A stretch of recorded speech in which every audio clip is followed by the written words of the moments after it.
நாங்க நல்லதா தான் பாக்குறோம். எங்களுக்கு ஓகே அந்த கட்சிக்கு அந்த சின்ன அதை கொடுத்தது அதுவும் ஓகே. எல்லாம் விசில் அடிக்காது யூஸ் ஆகும் இல்ல, அதுதான் ஓகே சார். அது எல்லாருக்கும் யூஸ் ஆகும் சரிங்களா, லேடிஸுக்கு ஜென்ஸுக்கு எல்லாருக்குமே ஓகே ஆகும். அப்படியே ஒரே ஸ்பெஷல் எடுத்து காமிக்கிறோம். எங்களுக்கு வந்து இந்த தடவை வந்து விஜய் வந்தா நல்லா இருக்கும்னு தோணுது எங்களுக்கு எல்லாருக்குமே வந்து.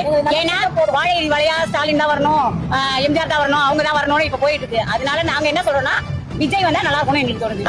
சாப்பிட்ற கம்பெனில ஹவுஸ் கீப்பிங் ரோடு பேசுறவங்க முதல் கொண்டு எல்லாருமே என்ன சொல்றாங்கன்னா விஜய் தான் வருவாரு.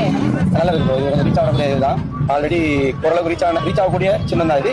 அதுவும் நம்ம ஆதவன் ஆல்ரெடி அவங்களுக்கு தெரியும் இது எப்படி கொண்டு போகணும்ட்டு நல்லபடியாக அது ரீச் பண்ண நம்பிக்கை. அவரோட படம் வந்து பிகில் படத்தை வந்து விசில் வந்து சொல்லுவாங்க, விசில் பேஸ் பண்ணி தான் இருக்கும். ஸோ கப்பு முக்கியம் பிகில்னு சொல்லுவாங்க. ஸோ அதே மாதிரி 2026லயும் ஜெயிச்சுருவாங்க தான் நம்ம பார்க்கலாம். ரொம்ப சந்தோஷமா இருக்கு. நான் சின்ன வயசுல விஜய் ஃபேன் தான். ஸோ விசில் தான் வந்து கொடுப்பாங்கன்னு சொல்லிட்டு ஆல்ரெடி பேசியிருந்தேன் தான், அதுதான் கொடுத்துருக்காங்க. ஸோ எல்லாருமே நம்ம விஜய் சாருக்கு வந்து சப்போர்ட் பண்ணிங்கன்னா நல்லா இருக்கும். ஸோ விசில் சின்ன வந்து ஆல்ரெடி நம்ம எதிர்பார்த்துக்கலாம். அதனால கோட்லே அப்பயே கணிதா சூர்யா அப்படியே கணிதா விஜய் வந்து கோட்லே வந்து அந்த சாங் வச்சாங்க.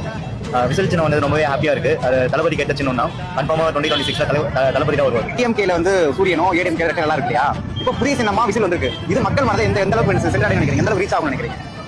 விஜய் வந்து பண்றதுன்னு மக்கள் மனசுல இடம் பிடிச்சிட்டாரு, இளைய தலைமுறைகள் உள்ள கவர் பண்ணிட்டாரு. சோ புது தலைமுறைக்கு இப்போ வரவங்களுக்கு கொடுக்கறதுக்கு வாய்ப்பு இருக்குது. மக்கள் வந்து எதிர்பார்க்கறாங்க, ரொம்ப ஆர்வமா இருக்காங்க. நாங்களும் ரொம்ப ஆர்வமா இருக்கோம். சரி ஒரு சான்ஸ் கொடுப்போம், இந்த கட்சியில வந்துச்சுன்னா நம்ம மக்கள் வந்து கஷ்டம் இல்லாம இருப்பாங்க அப்படின்ற மாதிரி நமக்கு